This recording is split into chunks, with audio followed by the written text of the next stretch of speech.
Oke, terima kasih rekan-rekan. Perlu kami sampaikan kepada rekan-rekan media sekalian, termasuk masyarakat, untuk meluruskan bahwa yang beredar di media sosial, kami ingin menyampaikan, mengantar kepada rekan-rekan sekalian, bahwa informasi yang kami sampaikan adalah informasi yang fakta, faktual, dan dapat dipertanggungjawabkan.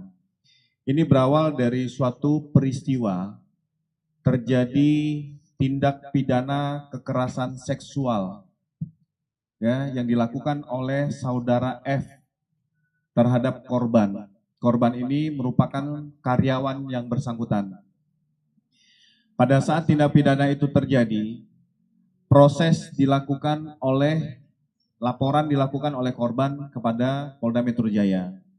Dilakukan beberapa langkah, melakukan pemeriksaan keterangan korban, pelapor, serta sejumlah saksi, termasuk ahli forensik, ahli psikologi klinis, ahli tindak pidana kekerasan seksual, serta telah melakukan visum et repertum psikiatrikum dan pemeriksaan psikologi untuk melengkapi pembuktian perkara.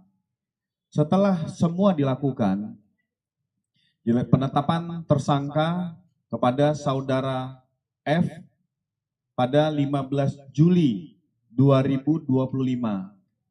Pada saat saudara F dilakukan pemanggilan 2 kali oleh penyidik, yang bersangkutan tidak memenuhi panggilan tersebut atau tidak hadir dalam panggilan kepolisian. Penyidik telah melayangkan DPO, daftar pencarian orang, pada tanggal 20 Agustus 2025. Sebelumnya yang bersangkutan akhirnya datang bersama kuasa hukum dan diperiksa sebagai tersangka. Setelah itu proses pemberkasan dikirim oleh penyidik kepada jaksa penuntut umum untuk dilakukan penelitian berkas kelengkapan berkas perkara. Setelah itu dinyatakan P19, ada petunjuk dari jaksa penuntut umum untuk dilakukan konfrontir atau konfrontasi perkara antara terduga pelaku ataupun tersangka terhadap korban.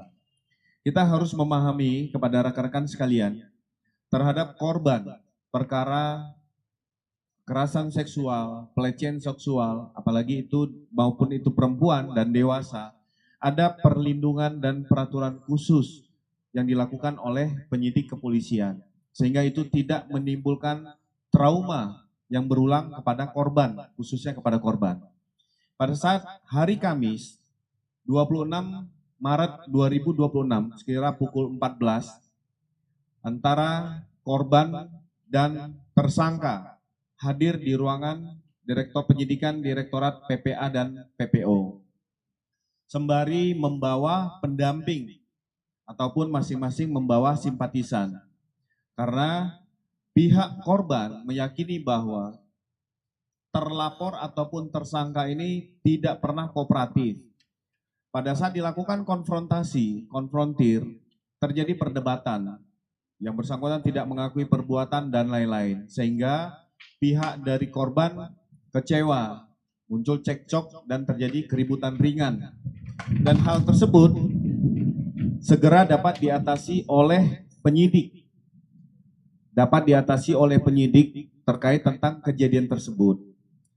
Korban R, salah satu dari rekan tersangka, itu yang mendampingi saudara tersangka F, menunggu di ruang tunggu didatangi oleh beberapa orang dan dilakukan penganiayaan.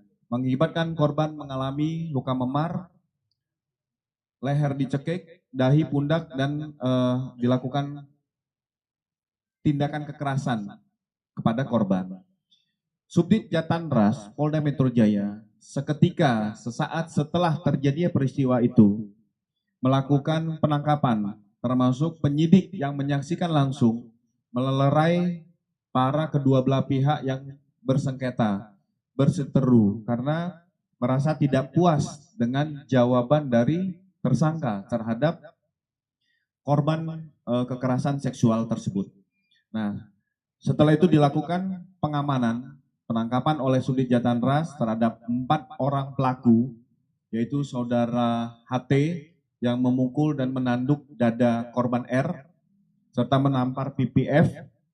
Yang kedua, saudara AT, yang tadi HT, yang kedua AT mendorong korban R. Yang ketiga, tersangka I memukul perut, memiting R dan memukul kepala F. Yang keempat, saudara AK mendorong dan memukul saudara F, yaitu tersangka.